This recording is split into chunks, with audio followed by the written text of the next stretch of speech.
带你追查事件真相，掌握政局变化。观众朋友你好，欢迎持续加入新闻大白话，我是主持人谭一伦。节目一开始来介绍今天的特别来宾，首先是退役中将帅化明，主持人好，各位观众大家好，还有耶鲁政治学博士郭正亮，大家平安，以及时事评论员胡文琪。一轮好，大家好。好，观众朋友，我们持续带大家来掌握国际的态势发展。目前看到的伊朗跟美国的情势是如何？其实现在看起来停火是延续的哈，因为这个川普摸摸鼻子又把时间延长了。但目前您可以看到，在伊朗首都的防空系统深夜却突然开火了。好，这是德黑兰地区防空系统在当地时间23号的深夜突然启动。好，当地可以看到的、听到的是防空武器开火的声音。那之所以传出防空系统启动的声响，是因为探测到小型的无人机，好，那包含以色列轨道器型的侦察无人机。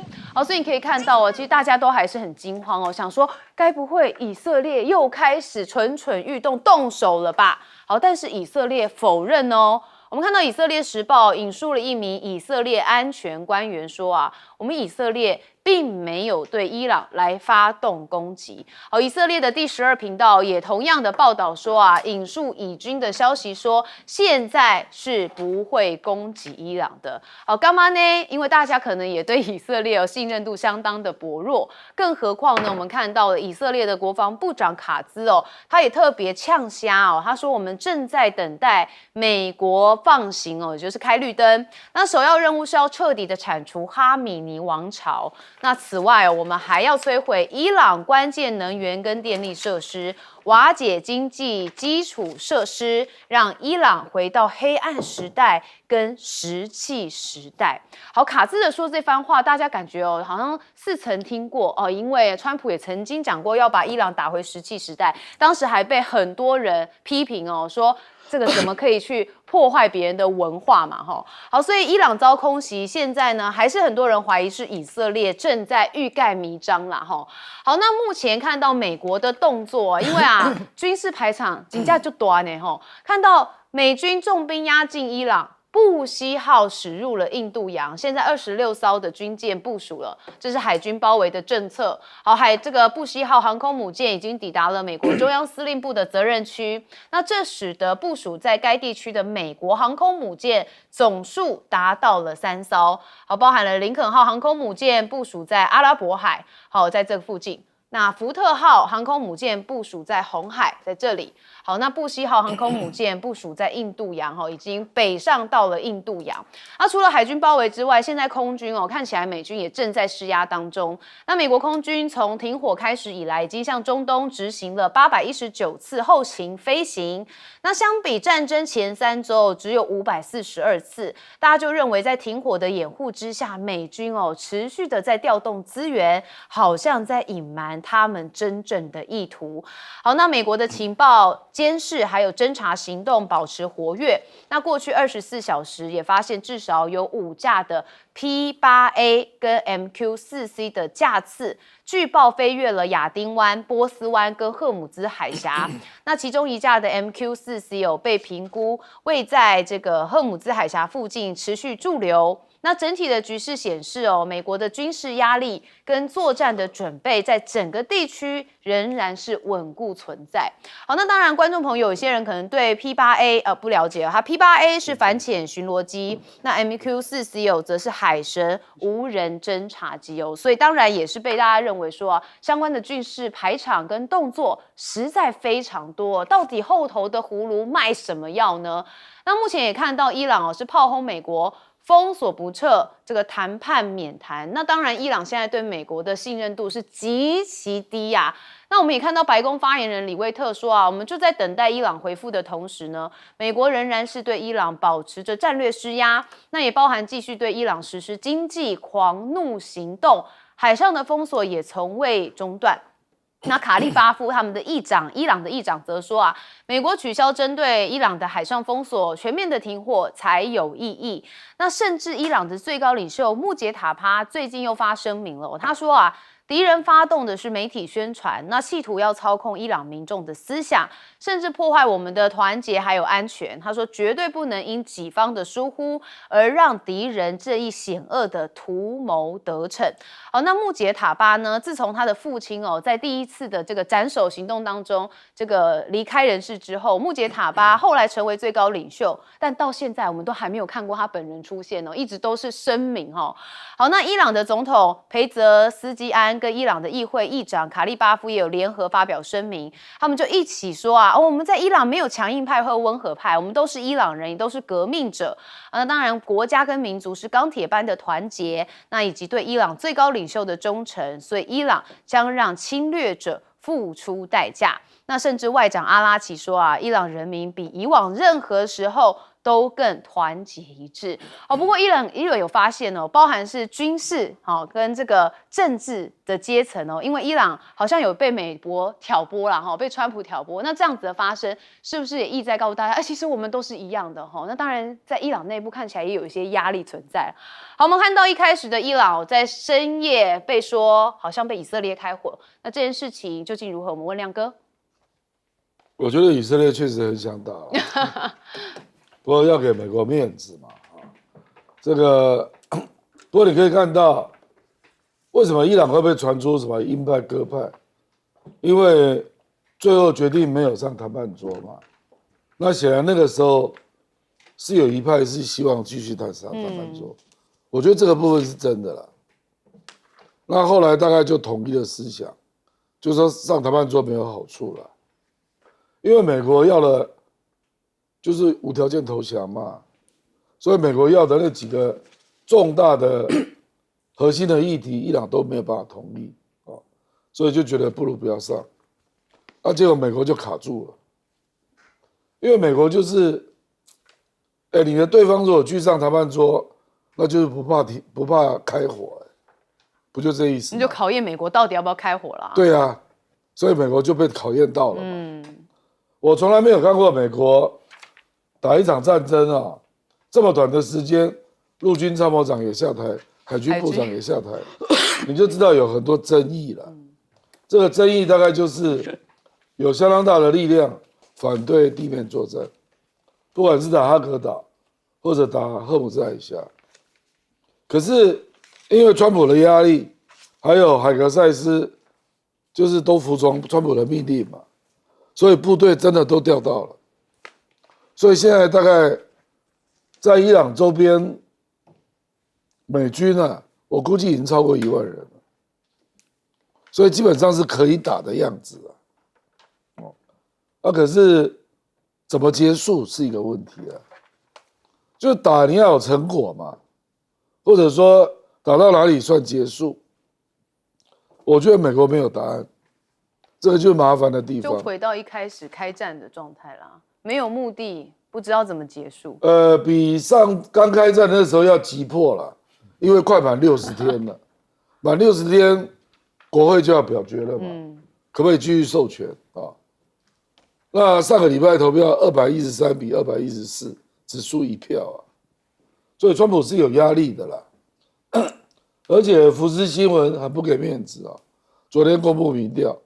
川普民调只有33%，反对了58%，你这样怎么弄你这样怎么弄？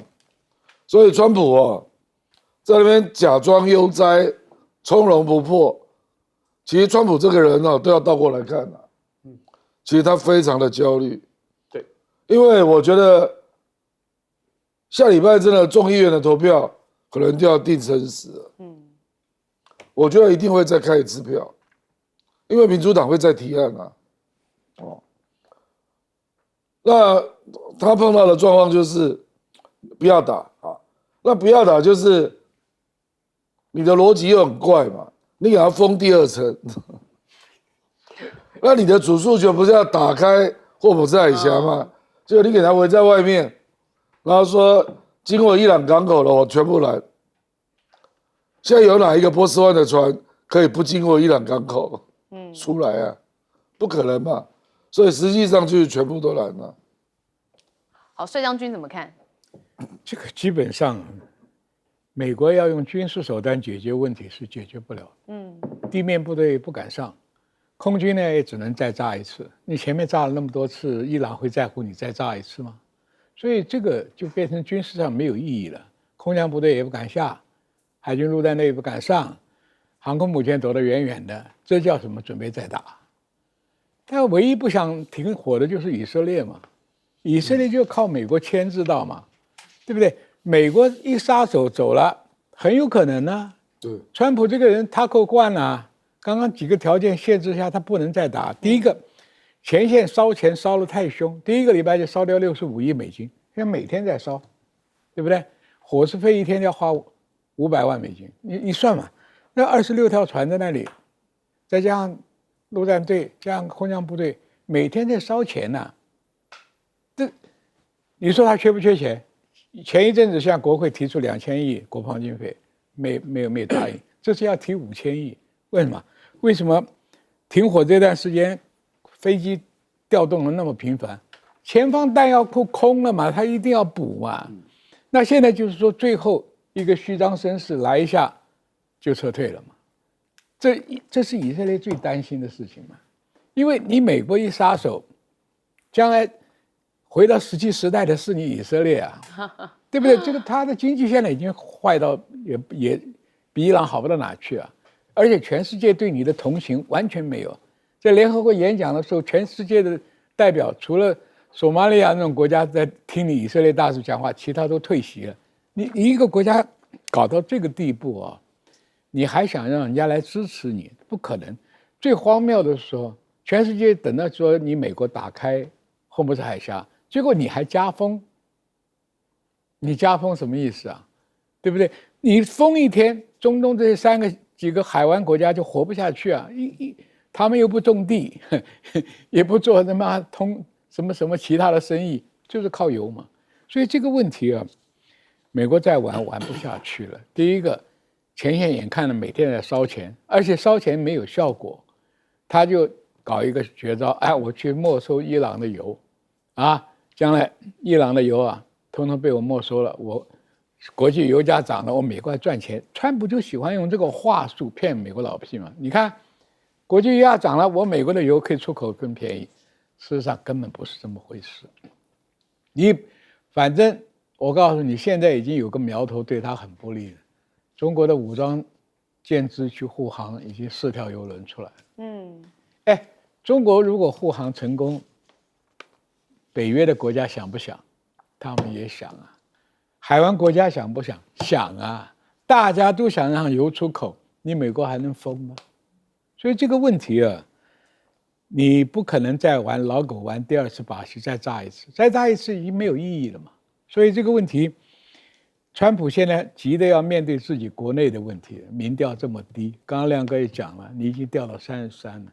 这里面最危险的是什么？你的死忠团队 MAGA 分裂了，伊朗反而没分裂，所以这个问题谁能持久啊？伊朗比你能持久啊？你现在马上过不了60天这一关，接着大法官说，退税，大企业可能怕你啊，中小企业不怕你啊，他不退税，他现金周转不开啊。所以川普面临的考验远比伊朗来的重。伊朗说死猪不怕开水烫，你再烫一次也就这样，所以他就跟你耗下去。因为霍姆兹海峡太容易在伊朗手上操控了，美国反而封锁不住。这反而是伊朗的主场，对不对？他就住在那里，他就在那里。我主场优势嘛，对啊，我随便一个火箭炮，随便一个无人机就把油轮给炸了，那你就不要通航。川普现在是包袱很重啦，那现在很多回力镖啪就会打回到自己身上。通通回到身上。文基哥怎么看？我觉得现在美国当然处境很艰难了，因为打肿脸充胖子嘛。现在海水退去，慢慢的谁没穿裤子，慢慢的大家就发现谁到底有没有实力。为什么我们会这样讲呢？你从伊朗深夜可以开火这件事情，而且各位注意哦，是小型的无人机。这时候你就想，当时候美国不是打的时候，第一轮的时候，去年福尔多、纳斯坦我已经消灭他了，然后所以90%大部分的海空军，就没想到伊朗的夜间还可以发生这个所谓就发布防空警报啊，然后去抓这个小型无人机。代表着伊朗的防空能力，甚至军力隐藏的部分，似乎还是隐隐然存在嘛。所以美国没有成功啊。至于我们回过，因此我觉得这场戏还很有的看。但回过头来，你看以色列，其实我觉得我为什么想谈一下以色列？但前几天他所谓的把那个基督耶稣像给推倒、给破坏的时候，坦白讲，连舆论战、心理战都输了。所以这场战役，我觉得。如果我往后看一点，基本上美国跟以色列基本上，我觉得逻辑上是输了啦。但回过头，我要来讲一下，为什么我说看到说这个所谓的打回这个石器时代，狙杀小哈米尼，我认为基本上美国真的搞错了，以色列也搞错了。现在已经不是狙杀小哈米尼，我一直希望他们去看一下，就是我们常常讲功夫里面那个电影，你已经这时候已经发现它是区块链分化这个中心的一个领导的状况下，你杀死了一个小哈米尼有用吗？我跟大家报来看一下福斯新闻网讲的这个，我请导播 take 一下。穆吉塔巴，大家都说哇，他颜面受伤啊，毁容啊，装义肢啊。各位，他在我们的这个福斯新闻网 X 平台上，由于在同胞之间形成了一种特殊的团结，这就有趣咯。特殊的团结，敌人的内部反而出现了裂痕。各位，这就是我们可以看一下，为什么我们原本归类为温和派的伊朗的总统裴泽斯基安，乃至于他的所谓的这个国会议长卡利巴夫会出来。换言之，对不起哦。现在整个态势导向了所谓的伊朗，就你美国越打，就他们越团结。反正是你美国出现了很多人觉得，有点像前越战那种反战的风波。可是我今天觉得最坏的，坦白讲，有点以色列。你看以色列的国防部长卡斯讲的那句话，就是我们典型讲杀人诛心。他说他意思告诉大家，告诉伊朗，告诉什叶派什么的，对不起，我在等美国同意。换言之，这一扯一扯，全部都是阿美的阴谋。所以换言之，到最后如果真的要找麻烦，其实老美是跑不掉。因此，我们回过头，现在为什么他会暂时听我？真正的猫腻，我跟大家报告，因为一直打不是办法。为什么？你看到一个很有趣的数字，之前他会在停火之后，他执行了所谓的819次的飞行、侦察飞行，或是所有的军事的飞行，大过于前面的542。换言之，因为各位知道，打完了一场，我们之前发生一场很多人需要医疗、吃喝拉撒睡、食衣住行娱乐。美国跟以色列其实包含伊朗，在利用双方这个空档期间，他们在准备，看看你那些人到底藏在哪里、打在哪里。因此，你不管是从 P8A 还是 MQ-47这种所谓武器反潜水面作战侦察，这就是真正的猫腻所在。所以我还是要讲一下，简单讲。这次的战争打到这个节骨眼，我认为美国的败相已露，接下来我觉得就让中共渔翁得利。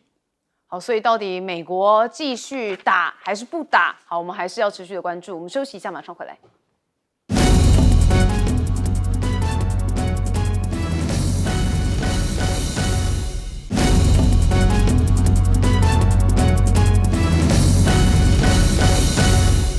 好，现在我们看到川普他顾面子放狠话哦。那当然，美国的国防部发布了拦截邮轮的画面哦。大家应该有依稀记得，是23号的时候，美军在印度洋有针对一艘邮轮来登船检查。好，那就是这一艘，我们看到画面也曝光了。那这个登船在海上拦截并登船检查哦。那现在美方是直接公开的画面给大家看了，当然就是要展现说他们有这样子的能力。好，那伊朗的快艇扣押货轮哦，这个川普也激说耍小聪明小船哦，不达成协议就用武力来解决。好，那伊朗的国家电视台有发布影片哦，宣传革命卫队正在加强的控制赫姆兹海峡。那川普就说伊朗你根本就是耍小聪明的小船无法构成威胁。那也重申，如果伊朗拒绝达成协议，将会诉诸军事手段来解决。那不知道是不是也因为现在伊朗有做一些动作所以川普有点飙咯生气了，发飙了。他说他已经下令这个美国的海军对任何在赫姆兹海峡布设水雷的船只，一律开火并摧毁啊，攻维已经大虾哈。好，但是呢，我们看到外媒特别讲说，伊朗又再度在赫姆兹海峡部署了水雷，所以有人觉得伊朗就是在打脸川普啦哈。好，伊朗的伊斯兰革命卫队在本周赫姆兹海峡部署更多的水雷，那美国对此指出这个是伊朗第2度的进行水雷部署，无法确认伊朗首轮布设的水雷是否完全的清除。好，那当然现在无人机的军舰突然出现了就是美国有一个 AI 舰它的示意图。那他说这款的新型的无人舰长大概是38公尺，具高达 1.7 万海里的续航力。那这计划跟美军的分散式海上的作战规划相关。那目前海军是尚未公布最终的方案，那相关的技术跟原型舰的开发仍然在进行中。好，虽然在进行中，还在研究中，但是现在 AI 很厉害嘛，所以已经做出了 AI 的示意图。那川普的黄金舰队猛挤压现在福特级的航母也蛮危险的。那我们知道川普是一个寻求历史定位的人，所以他必须要有自己命名的船舰，就是川普级战舰计划。已经在2027年。会计年度上面的预算当中要求拨款数十亿剂的美元资金。好，相反的，美国海军造价最高的福特级超级航母却正受到严格的检视，所以未来似乎岌岌可危。那现在呢，川普还揭露海军部长遭到解职的原因。海军部长就是他，是费兰他其实不是军人，是这个商业大亨他算是一个政治的文职官员。那他其实跟川普关系蛮好的，但最近是被解职。那原本昨天传出说是因为赫格塞斯认为费兰越过了赫格塞斯，直接去跟川普汇报一些事情踩到红线，所以把他解职了。但川普最新是讲说费兰是因为跟五角大厦高层在造船问题上面发生冲突而被解职。好，那费兰是一位亿万富翁被认为跟川普麻吉。他是川普去年重返总统后首位被解职的政府任命海军部长。好，那当然现在这时候把他解职了，也有一点敏感啦。毕竟目前战事还没有结束。好，那美国军人现在不愿意参战的人数是节节高升，恐怕也算是隐忧。那现在真的就是一个川普的压力测试因为美国的第3艘核母已经抵达中东，川普也说不会使用核武，那会跟伊朗协议，说有的是时间。那也有记者当然问了川普，就川普说别催我啦。我们来看一下。War with Iran. How long are you willing to wait until you get a unified response? Don't rush me, Jeff. What do you say to the American people who question how much longer this will take? Obviously, you know that they are having You're such a disgrace. Did you hear what I just said? Vietnam. How many years was Vietnam? Why do I need it? Why would a stupid question like that be asked?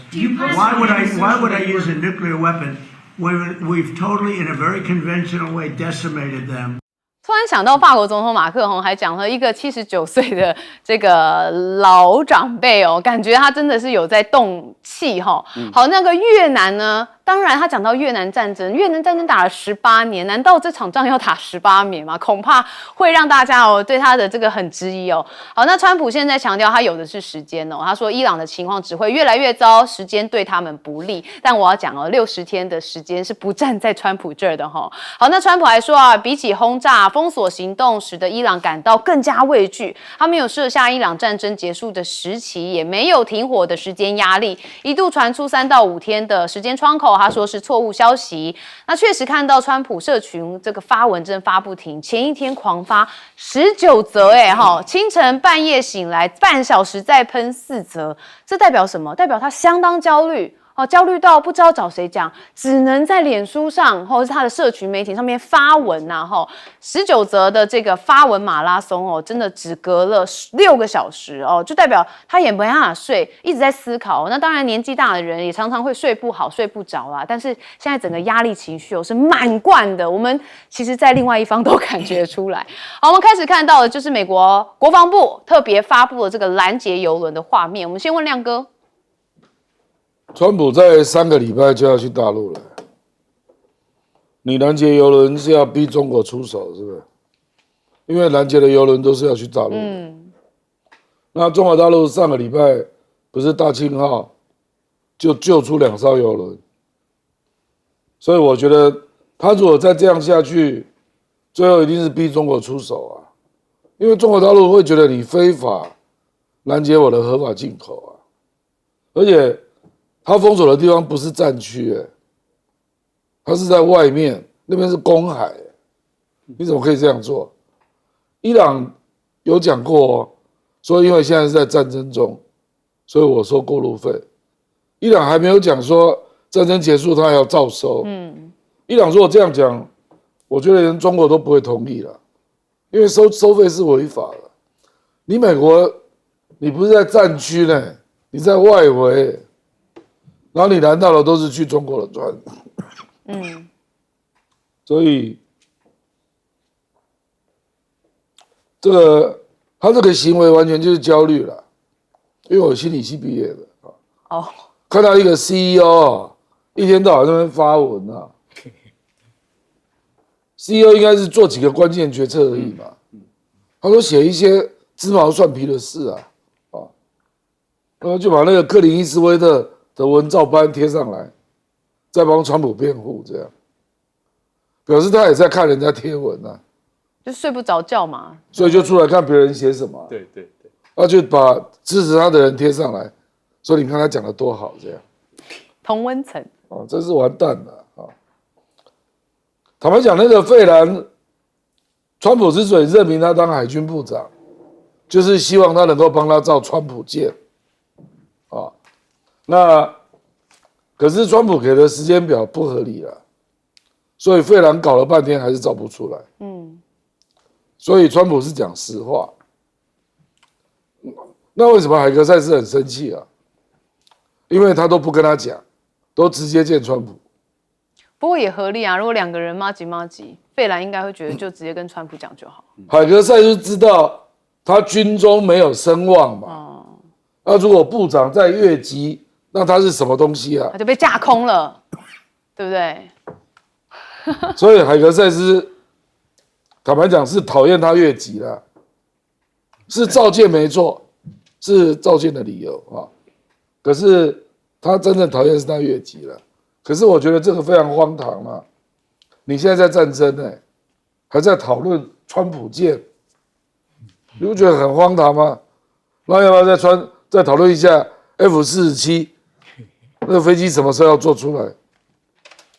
这个政府已经乱了啦，什么东西的轻重缓急都分不清楚啊。对啊，就是章法旋乱呐。那这让美国人不是看不出来哦。所以刚刚这个亮哥所说的33%民调，其实都隐含在里头。将军，我给各位观众解释一下，美国的军事体系海军部长、空军部长是军政系统，可以文人来干的。美国的国防部长也是军政系统的最高领袖，是因为国防部长不指挥打仗，他可是要指挥建军资源的分配，懂吧？以前最好的部长就是麦纳马拉，企业家，把这个钱用得很好。现在这个海军部长为什么会下台呢？因为川普要造大战列舰，这个在海军已经是被淘汰的观念。现在为什么航母也被审视了？什么意思？从这次战争里面看出来，航母已经是没什么太大用处了。你碰到高速的反舰飞弹，你的损失是承受不起。所以福特号还要不要做？下面的福特号已经被审查了。为什么？现在海军作战一个新的趋势，就是像中国大陆的分散式的攻击，叫虎擒。虎擒是无人机、无人舰，速度又快，目标又小，带的又是飞弹，又不死人，也不要人员维持费，也不要什么都不要，可是可以四面八方围着你这个大航母同时发射反舰飞弹。这个无人艇的制造，比一个飞弹就可以做它2条，你说多便宜呢 ？CP 值高了。P 太高，所以美国也在发展无人舰，因为这个趋势已经很明白了。那中国大陆搞那么多虎擒，美国要不要赶上？那这个时候海军里面就产生2派意见了。你要服从川普那个造大战列舰吗？那大战列舰比航母还贵，是，可是挨揍的机会更多。所以这个海军部长怎么会不辞职呢？那海格赛斯说：“我是资源分配军政的最高首长，国防部长。你这么跨越我，直接跟川普去打交道，我会高兴吗？你是拿我的权，分我的权呢、所以这个只要内乱，因为军政权、军令权是海军参谋长，在美国是参谋总长制，参谋长。这沿袭德国的参谋长是主要指挥部队的，所以我们国防法也写得很清楚嘛，军政、军令、军备3个系统嘛。那你现在这个是原来是川普最要好的朋友都干不下去了嘛，对不对？你川普乱搞嘛，什么时代了还在搞大战列舰，海军没有一个同仁会赞成的。对啊，所以他的思考方式比较旧思维啦。那当然里头内部人就变成说，不是到底是要250，到底是要呢符合我们国家的建军呢，还是要符合川普的喜好，就会变成两难呐。哈，文琦哥。我应该这样讲啦，川普刚刚我们讲了嘛，我觉得是强弩之末啦。我觉得他脑袋真的不太清楚。你刚才讲一个老人家晚上会不断的发，你会不会觉得突然很奇怪？这有没有一点？我跟大家报告，有没有一点诸葛亮？你怎么可能早上才隔个几个小时就发？我是比较担心他的身体。对，他心情极度焦虑嘛，因为你替爬心态不可怜，你讲3点钟困4点钟困不起，你一直发，代表其实他很焦虑。所以这样的身体，我坦白讲，对于一个国家领导人，你已经看到他内心深处的那个深层的恐惧。然后第二个，我们有时候说他是个250，没有错啊。各位你看一下，除了最近这件事，人家印度也很生气啊，他说啊，你美国川普又说你全部都是要到人间的地狱。你很难想象，以前美国一出来的时候是一呼百诺，哇，大家都要支持他。可是现在没有人要理他。从了这一次，我们看北约，一直到西班牙，一直到印度，他都得罪，他还要印太战略。所以我说，当他讲出这些话的时候，各位就要知道，川普的状况真的不太好，他已经被怒急攻心。所以他如果说真的胆敢动用核武，我只能讲，我认为不会，因为那是开启了所谓的潘朵拉的盒子。可是我要讲，如果真的有办法的人，会咬人的狗不会叫，不会像川普这样一直吠、一直吠、一直叫，代表其实他外强中干的状况非常的明显。回过头，我们为什么说他外强中干？各位，你看到，唯一我必须要称赞他，他真的学聪明了。他这次发现，我刚才讲大规模的轰炸，搞得你就神权政体没有垮掉啊！就我每天军费每天烧个500万、600万美元，他受不了，所以他现在学聪明了，他也跟你登上这个邮轮的船。他说我封锁，就有点像台儿庄，你包围我，我再包围你，你再包围我，再包围你。可是对不起，你不要笑人家嘛。人家现在伊朗就是你讲的嘛，不对称作战嘛，他派几艘小艇，对不起，我承受得了啊。所以你今天看到伊朗的部分，我必须讲非常的聪明，以其人之道还治其人之身。而我们刚刚特别强调，为什么我说美国基本上是强弩之末？你如果在第一次所谓的水雷你都还没清，要6个多月哦。如果真的还不见得清得干净，你现在让伊朗竟然还有第2次的时间说要去布雷，然后你说好，我一定只要布雷，我全部都打掉，你就从这种小细节就可以看到魔鬼就藏在细节里。最后我要讲，为什么我们说战列舰或者那是一个时代的眼泪？以前我们讲的尼米兹啦，或是大和战舰，时代是不一样的。可是我讲为什么最近美国会保留所谓的 A-10那个攻击机，因为它持续稳定好用，而且航母现在对于大家来讲只是一个前沿部署，一个摆在那里看，就像将军讲，它会变成是一个活靶子。所以整个战争你看下来，我觉得美国持续它会越来越少，因为它是持续性的 tackle， 而且国际威信越来越欠缺。好，总结哦，一轮看起来感觉就是美国在武器上面真的不长进。我们休息一下，马上回来。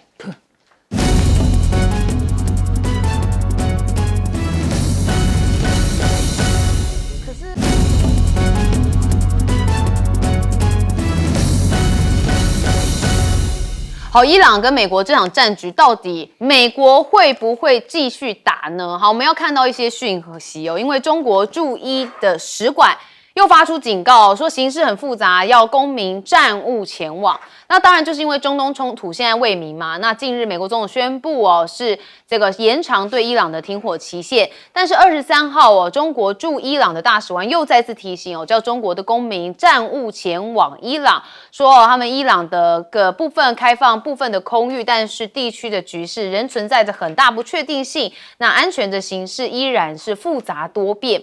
那现在美伊的僵局到底谁来解呢？我们看到了新闻周刊是认为说川普日前透露说，北京在为期2周的停火协议当中扮演了重要的角色。那之后呢，中国开始也更积极的参与区域事务，不仅提出了扩充版中东和平目标，也在与波斯湾国家会谈时呼吁要重新开放荷姆兹海峡。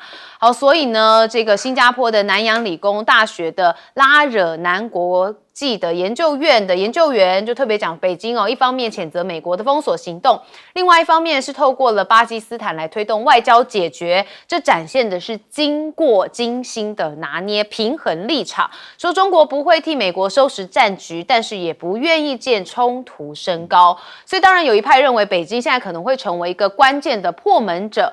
那美国的印度洋拦截这个邮轮美军这边在印度洋拦截邮轮，床上是装满着伊朗的石油。战争部就有特别讲说，这个目的就是在中国大陆。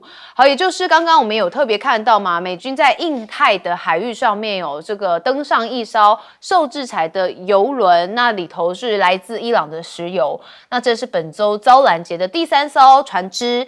那这个邮轮挂盖只是盖亚纳国旗那是从斯里兰卡起航，目的地就是中国大陆的舟山市。那就特别讲到了这个中国，那也有人认为这个现在美国就是意图要把中国再度扯进来那现在美国的能源部也在20号发出了一个报告，说根据估计，截至2025年12月，全球3大战略石油的储备分别就是由中国、美国还有日本所持有。那以及美伊的战火烧出了恐怖数据现在说美国的4月制造业的 PMI 初值是54，高于前值的52.3，也创下了47年来的新高。那10年期的美债殖利率周四的盘中一度上涨5个基点到 4.35%， 那后来又回落到 4.23个百分比附近。那现货的金价也下跌大约 0.7%， 那目前正测试$4700的大关。所以包含的是美债还有金价持续是承压当中。那问题就是大家看到这3个航母被调走那川普现在到底要怎么做？因为根据这个推特有博主发布的卫星图说在4月23号当天，中国海军在海南岛的近海一处海域，其实集结了至少14艘的航舰。那其中有航母辽宁舰，也有075的2栖舰，那有055、052D 的驱逐舰，以及疑似潜舰等多型的主力舰艇。好，规模十分强大，舰艇性能也十分的强悍。那就有人说这是不是14艘的这个舰艇规模已经超过了隔壁7国的军演？好，隔壁是什么呢？就是现在美菲日的肩并肩军演那当然这个地理位置就被大家做了一些揣测。那日本这美国的这个战争部的助理部长约翰其实也有特别的表明说，美国有意要加强驻日美军来应对中国的威慑。那日本也是要打造大量的生产无人机的体系，说有事情的时候就可以来备用。那 AI 的作战时代来临，日本还想要转型数据中心战，防卫的战略做了一个重大的翻修。那当然看起来好像是美国一发话，日本就急增军力所以当然有很多人觉得现在日本就是在第一岛链变成一个美国的马前卒啦，有点这样子的味道。好，我们还看到一开始目前这个中国驻伊朗的使馆是发了警告，希望公民不要前往。这算不算是接下来可能会发生战争的讯号？孟亮哥，中国大陆发警告，上次很准隔天就打了。川普发警告通常都是假的。川普事实上早就讲了，美国公民立刻离开。结果隔天他宣布无限期停火，以前也发生过。那我只是提醒你，就是上次中国大陆宣布说公民不要前往，隔天就开打了。所以我认为这个是有一定的根据了。所以我基本上还是认为会打了啊。那帅将军是认为不知道要打什么了啊。可是我的意思是说，你把1万多个军人都调到这边了，不打说不过去，是不是？当然是这样啊。来都来了，红姐。我上次就是这样啊。战争可以不打是最好的啊。不是摆那么久，你用外交解决，那当然摆那么久干嘛？烧钱，是啊，那个花很多钱呢，每天都要烧，而且都是特战部队，你都调过来了，然后他们什么都没干，这个怎么交代啊？所以我一直认为会象征性的打一下，炸一炸，然后就自己讲说我大赢，对，赢麻了。赢麻了。不，因为下礼拜要表决啊，你总要有个东西让国会感受一下吧。放个鞭炮，坦白说啊，美国国会对战争的状况也不了解了，也是看报纸啊。那你说这个时候大部分新闻还是管制了，所以要有一个放烟火的新闻嘛。放烟火的新闻就是要炸到重要的目标嘛。可是我跟你讲，伊朗啊也准备好怎么反击了啦。所以我说海湾国家还是倒大霉啊。很可能又是炸阿联酋，美国的数据中心。所以美国倒霉，阿联酋也倒大霉，就这样。以色列都无所谓啊。所以我觉得啊，这是我看过最荒唐的战争啊，不可思议啊。就是，然后川普的逻辑真的很怪啦，就是你现在一副又说石油嘛，你不要让中国赚到折扣油，那是要干嘛？这目的是什么？是要惹怒中国吗？而结果你上个礼拜之后要去中国啊，或者是不希望中国当斡旋调停的人嘛？感觉又不是，所以他逻辑都是冲突的，你知道吧？矛盾到极点了。对啊，就是你这个时候找中国麻烦有什么意义啦？伊朗真的差这几个礼拜赚不到油钱嘛？而且我跟你讲这件事情，中国大陆也可以体谅啦，搞不好伊朗跟中国大陆周转啊，因为他会有财政问题嘛。这个中国大陆协助他周转也太容易了吧？所以你到底政治目的是什么？就是我觉得就是生气了，怎么可以让你赚钱？就这样啊，怎么可以让你讨便宜？我觉得跟那些小孩子一样，对，就情绪放在理智之前了嘛。他说这种行为偏偏让中国赚大钱，所以他不高兴嘛。就这一局我又没打赢，那伊朗每天赚钱，而且中国也赚钱。你不觉得他对美国都是这样讲？对，我们美国也赚很多钱啊。可是我跟你讲，他压力来了。我刚刚看《纽约时报》，川普已经说他要用战争法，要求油价不能再涨，因为老百姓都看到了，美国的油商一直赚钱，赚暴利，然后老百姓越来越倒大霉啊，就这样。对，但还不是他造成的，他不打这场战争就没事啊。是啊，对啊，将军我把他刚刚讲的东西再解释一下。是伊朗为什么要打阿联酋的计算中心？因为阿联酋的计算中心是美国投资的，他就断了你这个念头。你阿联酋现在已经到中国大陆去讨饶了嘛，去商量嘛，对不对？那你还是要依赖美国的奶嘴的话，你脱离不了美国嘛。哦，伊朗把你这个计算中心炸掉，就断掉你这个奶嘴子了嘛。那你阿联酋将来很可能就要全部往中国这方面倒嘛。这个趋势，阿联酋是被伊朗打得最惨的国家。受美军之害最惨的国家，所以海湾国家每一个国家都在等油出去赚钱呐、这些国家没有别的生产嘛，这个钱袋子是被捏在伊朗手里，也被捏在美国手里，难道他不要找出路吗？而且美国说，所有到伊朗的油到别的国家港口统统要封锁，那只剩中国的港口可以过嘛？那中国有能力护航啊，对不对？所以这个问题就是说。你这样搞是让中国更赚大钱。中国的战备储油已经超过130天，在源源不绝的便宜的伊朗油进来，谁占便宜啊？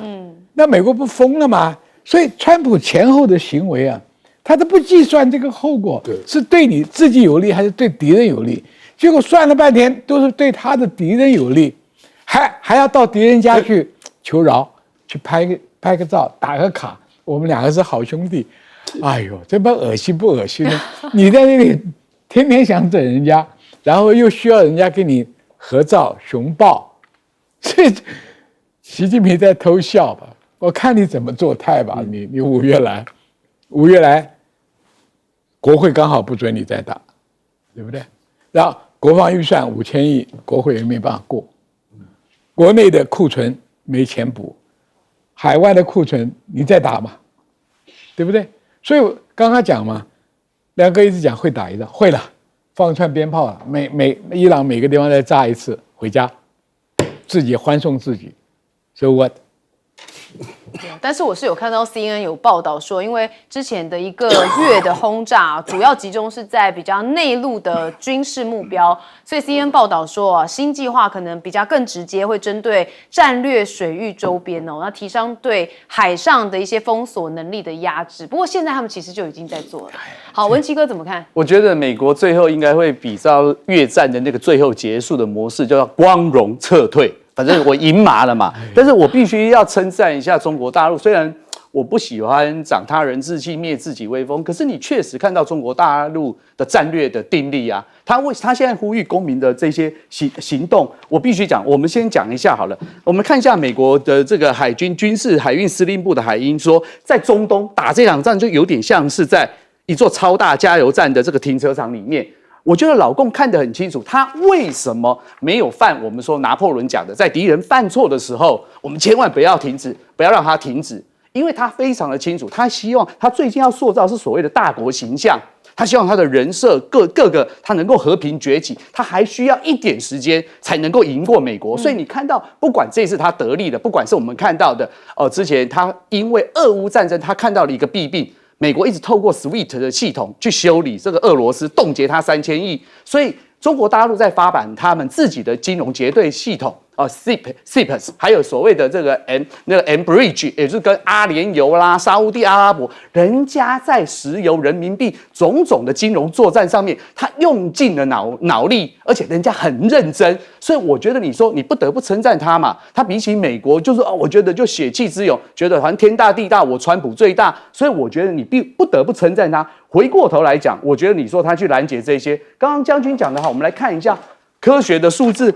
美国能源情报署自己讲的 EIA 讲的哈，在32个的这个成员国有32个有12亿吨，光中国大陆就14亿吨。而且最有趣的一件事情，我们跟大家报告一下，看一下这个，除了《纽约时报》说目前它大增了15.8%。这个所谓的测咨询公司，中国的监管机构，在当时候一发生战争的时候，人家就已经开始在准备了，一直在准备了。换言之，大军未行，粮草先行的状况下，你就可以看出人家中国大陆是怎么样的一个认真。